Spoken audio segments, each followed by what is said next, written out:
300.000 doang bangsat. Baru minta uang. Jakarta bang. Ya udah mau bantuin gua. Tes 1, tes 2. Ya. Apa kabar kalian para pencinta film semuanya? Ketemu lagi dengan saya di konten Ruang Selfie, konten yang akan mereview film-film yang baru saya tonton untuk saya hadirkan kepada kalian semuanya. Pada konten Ruang Selfie kali ini saya akan mereview kembali film dari negeri kita Indonesia, film yang sempat dikatakan sebagai film kontroversial karena banyak menampilkan adegan XS yang sangat tidak layak untuk ditonton oleh semua umur. Film ini berjudul Jakarta vs Everybody yang resmi dirilis pada tanggal 19 Maret tahun 2022. Film kontroversial yang dibintangi oleh artis papan atas Indonesia ini antara lain adalah Jeffrey Nicole, Garindra Bimo, Wulan Guritno, Jajang Sinur, bahkan ada Dea Panendra. Film Jakarta vs Everybody atau yang kita singkat dengan JVE ini menceritakan tentang seorang pemuda bernama Dom yang merantau ke ibu kota Jakarta. Suatu ketika Dom bertemu dengan seorang perempuan yang bernama Pinkan yang sedang ngomel-ngomel karena mobilnya macet. Tidak berapa lama seorang laki-laki muncul yang bernama Radit yang tidak lain adalah pacar Pinkan. Dom pun bersedia membantu mereka untuk mendorong mobil, tentu saja dengan bayaran yang harus dia terima. Singkat cerita, Dom pun membantu keduanya untuk mendorong mobil, namun saat dibayar ternyata bayarannya tidak sesuai. Tai, goceng doang. Karena tidak mau dibayar dengan uang 5.000, Dom pun meminta mereka untuk mencarikan dirinya tempat tinggal. Singkat cerita, di sini pun terjadi perkenalan antara Radit, Dom dengan Pinkan. Aku masih kosong ya kalau nggak salah.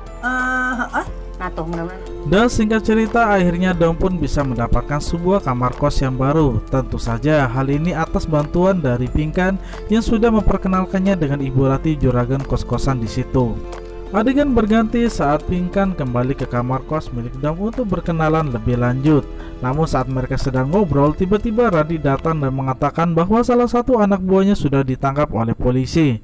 Mendengar ada pekerjaan dan ditangkap, tiba-tiba Dom tertarik untuk ikut join dengan bisnis yang dilakukan oleh Radit dan Pinkan. Walau dengan kondisi yang ragu, akhirnya Radit pun menerima Dom untuk ikut join bersamanya dalam bisnis yang mereka lakukan.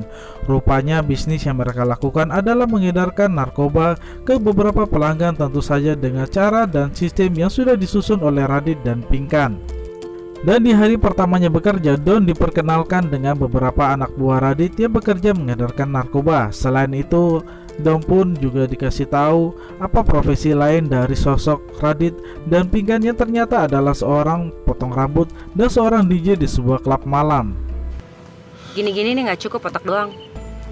Setelah lulus masa observasi di hari pertamanya, Radit pun kini siap untuk turun ke lapangan mengedarkan barang haram tersebut.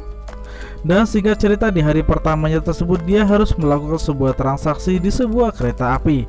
Dan ternyata pelanggannya tersebut adalah seorang perempuan muda yang berkaos kuning yang rupanya sudah lama berlangganan kepada Radit, tentu saja melalui sebuah handphone. Halo. Pasar baru. Di sisi lain, walaupun Dom sudah menjalankan tugasnya di hari pertama, namun rupanya Radit tidak percaya begitu saja dengan sosok Dom. Dia mengira Dom adalah intel yang sengaja untuk menyusup dan menangkap Radit. Namun rupanya hal itu tidak terbukti. Kini Dom pun masuk ke ruangan bilik Radit dan di mana mereka mengadakan sebuah pesta kecil-kecilan di tempatnya tersebut, yakni pesta barang terlarang, guys. Adegan berganti selanjutnya di mana Dom masih mengantarkan paket narkoba ke salah satu pelanggannya. Tentu saja hal ini harus dia lakukan dengan cara menyamar dan menyesuaikan dengan kondisi supaya tidak ketahuan oleh polisi. Oh iya ring saya pesen. Merasa puas dengan kinerja yang sudah dilakukan oleh Dom, Radit pun memberikan pujian setingginya kepada anak barunya tersebut.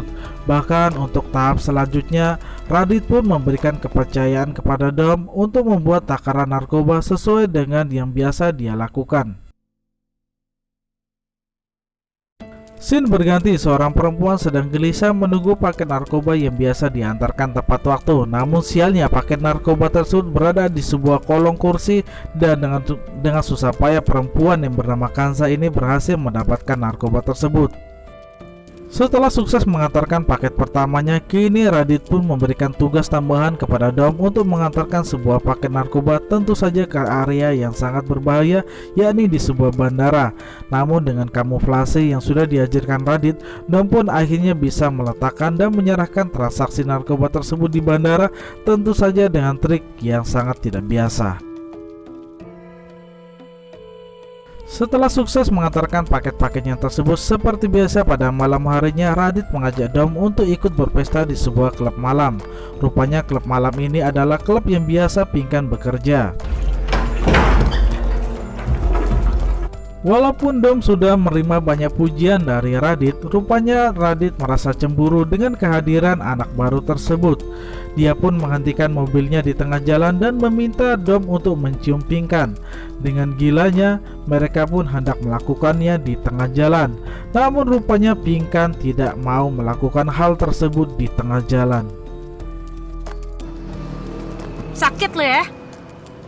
Setelah menjalani malam yang absurd bersama Radit dan Pinkan, pagi harinya Dom pun kembali menjalani profesinya sebagai seorang kurir narkoba.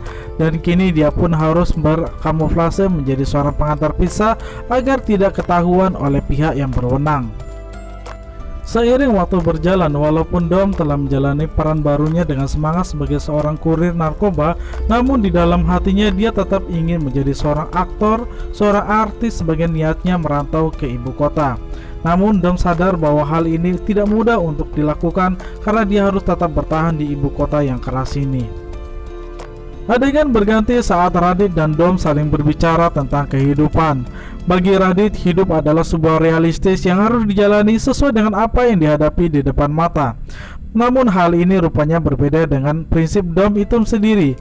Dia berada di ibu kota, sebagaimana tujuannya adalah ingin menjadi seorang artis dan aktor. Bahkan dia menuliskan cita-cita tersebut di dinding kamarnya agar dia selalu ingat untuk apa dia merantau ke ibu kota Jakarta. Namun Dom sadar bahwa konsep realistis yang dibilang oleh Radit berhasil membuatnya semakin pesimis terhadap kehidupan dan tujuannya. Hingga pada suatu ketika dia bertemu kembali dengan gadis yang biasa diantarkan paket narkoba. Dalam perjalanan inilah kemudian Dom berkenalan dengan gadis tersebut yang mengenalkan dirinya sebagai Kansa, seorang pria mayat yang selalu optimis dengan hidupnya dan ceria dengan kehidupannya.